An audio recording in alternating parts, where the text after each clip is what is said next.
Hello दोस्तों, मेरा नाम है शशांक से आप देखिए आपका अपना चैनल CST ऑनलाइन क्लासेस। व्यंजन पढ़ा दिए थे। इसमें स्पर्श व्यंजन, संयुक्त व्यंजन पढ़ा दिए थे।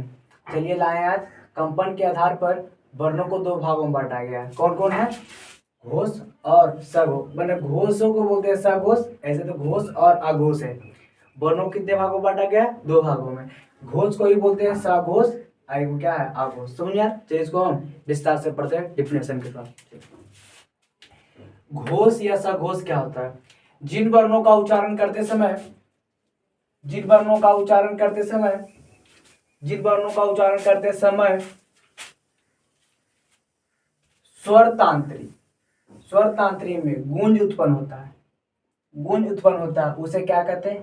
घोष कहते हैं।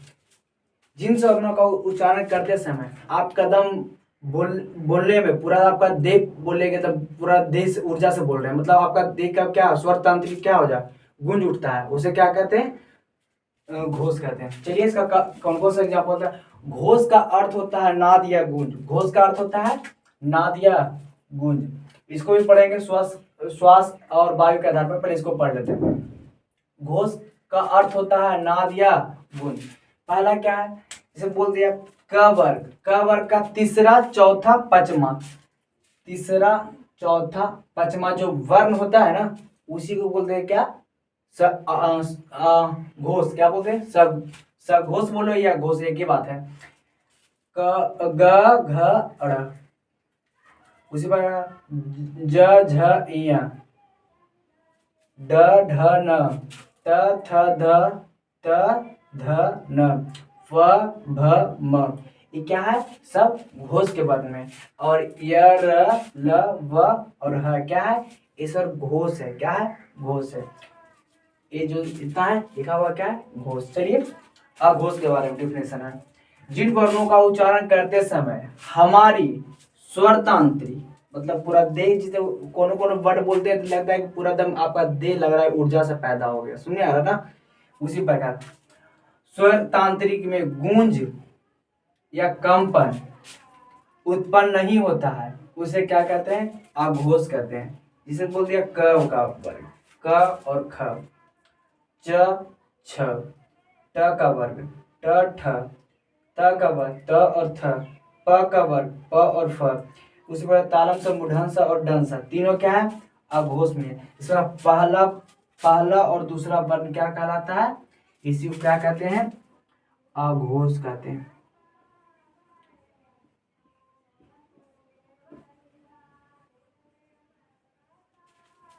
समझ आ रहा है? चलिए इसको हम देखिए, स्क्रीनशॉट लेना, स्क्रीनशॉट ले लीजिए, साइड होता है। हो गया होगा। चलिए अब पढ़ते हैं। श्वास और वायु के आधार पर वर्णों को दो प्रकार के होते हैं। चलिए स्टार्ट करते हैं।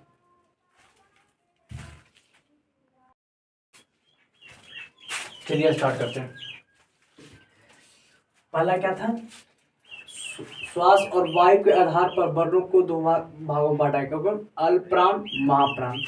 अल्पप्राण क्या होता है? चलिए इसके डिफिनेशन के साथ। अल्पप्राण क्या है? जिन वर्णों का उच्चारण करते समय हवा कम मात्रा में निकलता है। जैसे कोई वर्ण बोलते हैं, जिसे बोल दिए ग, आराम से दम निकल रहा है कम मात्रा में, वही बोल देता अगर क पूरा लग रहा है कि एकदम तेज से निकल रहा है, वो महाप्राण में। जो महाप्राण का मतलब होता है कि महान नहीं लग रहा है, तो महा मतलब अधिक हवा निकलता है। महाप्राण जो कम हवा निकलता है उसे क्या कहते हैं? अल्पप्राण। जो कम हवा निकलता है क्या कहते हैं? अल्पप्राण। जैसे मुझे जो एग्जांपल दे चुके हैं वही प्रकार है। क का वर्ग, च का वर्ग, ट का वर्ग और प का वर्ग। तीसरा चौथा जो वर्ण आता है घ, ग घ ड़, ज झ इ, ड ढ न, त थ द ध न, ब भ म। और यह क्या? य र ल व। समझ में आ गया? इस समय क्या है? अल्पप्राण होता है। समझ में आ रहा है? चलिए महाप्राण। जिन वर्णों का उच्चारण करते समय हवा अधिक मात्रा में, हवा क्या निकलता है? अधिक मात्रा में। हवा अधिक मात्रा में बाहर निकलता है, उसे क्या कहते हैं? महाप्राण कहते हैं। उसी प्रकार जो पहला का एग्जांपल दिए हुए है, क का वर्ग, च का वर्ग, ट का वर्ग, त का वर्ग, प का वर्ग। क ख च छ ट ठ त थ प फ। पहला दूसरा जो वर्ण आता है ना, इस पहला और दूसरा जो वर्ण आता है उसी को क्या कहते हैं, महाप्राण कहते हैं, जिसमें हवा अधिक निकलता है। नीचे में तालम सा मुढ़ा सा डांस सा और या अभी आ जाएगा। इसमें पिछला बार क्या था, ह एग्जाम्पल था, और महाप्राण में ह आएगा, महाप्राण में आ जाएगा। पर उस बार में क्या, उसमें क्या था, अघोष में था, अघोष सघोष में ह था इसमें एरलबा में। अब किसमें आ गया, महाप्राण। खाली इतना डिफरेंट है, समझ में आ गया।